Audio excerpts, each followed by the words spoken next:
मुंशी प्रेमचंद की कहानियां। परशुराम ने मर्यादा से कड़ी आवाज में कहा, दहलीज में रुक जाओ। मर्यादा ने पूछा, ऐसा क्या हो गया कि मुझे दहलीज में रुकने के लिए कह रहे हो? मुझे छूत लग गया क्या?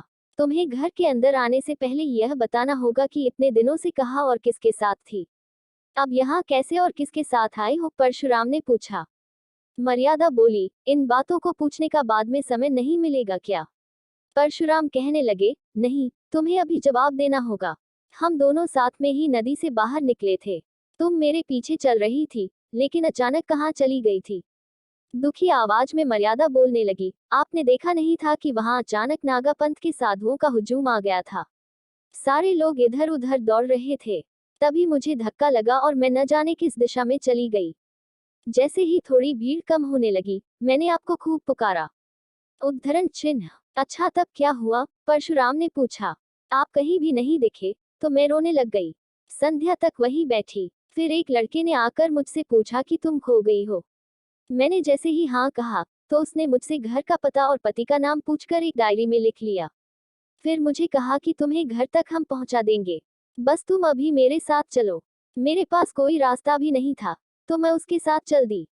परशुराम ने एकदम पूछा, वो तुम्हें कहाँ ले गया और वो कौन था?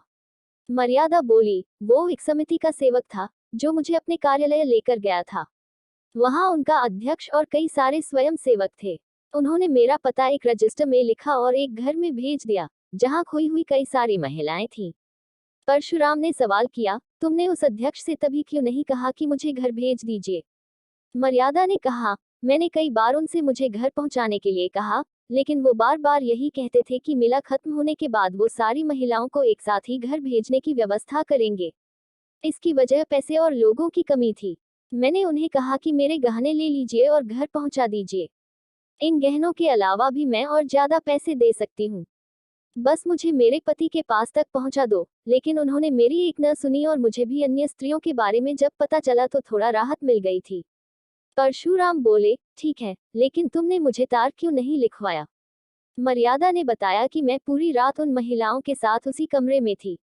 अगले दिन मैंने सोचा कि जब ये लोग मुझे घर भेज ही देंगे, तो तार की क्या जरूरत? फिर परशुराम पूछने लगे, रात भर सारी महिलाएं एक ही कमरे में थीं, तो कमरे में युवक भी आते जाते रहे होंगे? मर्यादा ने जवाब दिया, नहीं नहीं, केवल एक बार कोई युवक खाने के लिए पूछने आया था। जब सबने खाना खाने से मना कर दिया, तो वो लौट गया। उसके बाद एक महिला के पेट में दर्द उठा था, तो अध्यक्ष साहब 2-3 बार दवा पिलाने कमरे में आए थे। झट से परशुराम ने कहा, देखो अब निकली न असली बात। मैं इन लोगों को खूब अच्छे से जानता हूँ। मर्यादा नाराज होते हुए बोलती है, आप किसी सज्जन व्यक्ति पर ऐसे आरोप नहीं लगा सकते हैं। वो मेरे पिताजी की उम्र के थे। दूसरा, उनकी आंखें हमेशा नीचे रहती थीं।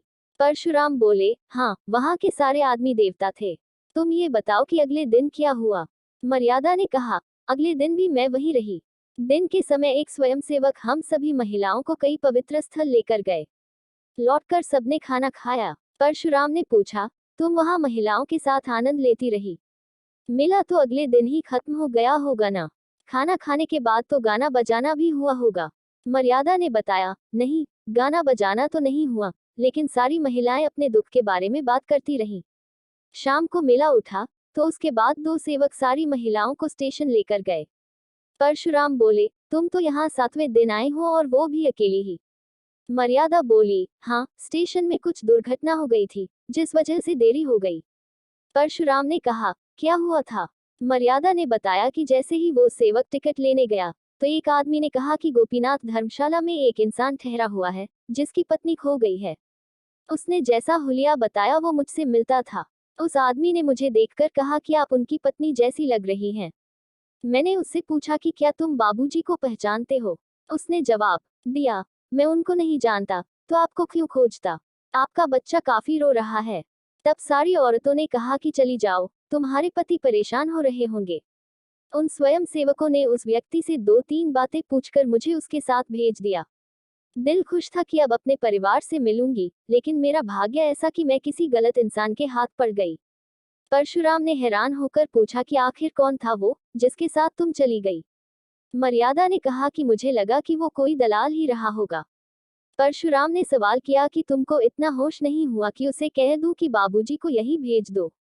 मर्यादा ने तुरंत बोली, मेरी बुद्धि काम ही नहीं कर रही थी।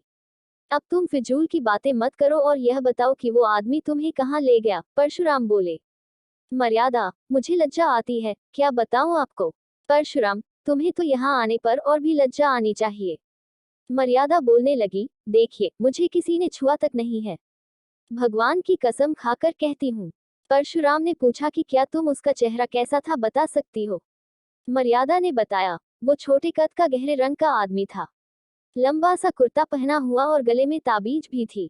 परशुराम ने कहा, अरे, वो तो धर्मशाला में झाड़ू देने वाला था, मैंने उसको तुम्हारे खोने की जानकारी दी था, उसने इस बात का इस तरह से फायदा उठाया। मर्यादा बोली कि वो तो ब्राह्मण जैसा लग रहा था। परशुराम कहने लगे, नहीं नहीं, वो मेहतर यानी झाड़ू देने वाला ही था, वो तुमको अपने घर लेकर गया था। मर्यादा ने बताया कि उसने पहले मुझे एक तांगे पर बैठने को कहा और फिर एक तंग गली से किसी मकान में ले गया। उसने फिर कहा कि तुम्हारे बाबूजी यही आएंगे। फिर मुझे लगा कि उसने मुझे झांसा दिया है। कुछ देर बाद एक बुढ़िया आए और मुझे लालच देने लगी। पूरी रात मैं रोती ही रही। अगले दिन बुढ़िया ने कहा कि तुम रोकर मर भी जाओगी तो भी तुम्हारी मदद के लिए कोई नहीं आएगा। उस झाड़ू मारने वाले और बुढ़िया ने कहा कि तुम्हारा एक घर छूट गया है, अब हमारी बात मान लो तो तुम सोने से लज जाओगी। तभी मैंने स्वयं को खत्म करने का निर्णय ले लिया। परशुराम ने मर्यादा को रोकते हुए कहा कि ठीक है, मैंने मान लिया कि तुमने अपने सतीत्व को खत्म होने नहीं दिया, लेकिन मैं तुम्हें अपना नहीं सकता हूँ। मर्यादा ने कहा कि स्वामी, आप ऐसा मत कहिए, मैं आपकी वही पहले वाली पत्नी हूँ, मुझे किसी ने छुआ भी नहीं है, आपका ऐसा करना मेरे साथ अन्याय होगा। परशुराम ने कहा कि यह अन्याय नहीं, बल्कि भगवान का खेल है। मैं 6 दिनों से यही सब सोच रहा हूँ। मुझे समाज की चिंता नहीं है, लेकिन तुम पर किसी दूसरे की नजर पड़ी, अब मैं तुम्हें कैसे अपनी पत्नी के भाव से देखूंगा। मर्यादा बोलने लगी, क्या आपको मेरी स्थिति पर दया बिल्कुल भी नहीं आती है। परशुराम ने कहा, घृणा के स्थान पर दया बिल्कुल भी नहीं आ सकती है। मैं जीवन भर के लिए तुम्हारा खर्च उठाऊंगा, लेकिन अब तुम्हें अपने साथ नहीं रख सकता हूँ। किसी गैर पुरुष के साथ एक क्षण रहने से भी पतिव्रत पूरी तरह नष्ट हो जाता है। मर्यादा ने पूछा, तुम्हारी यही इच्छा है कि मैं यहाँ से हमेशा के लिए चली जाऊं।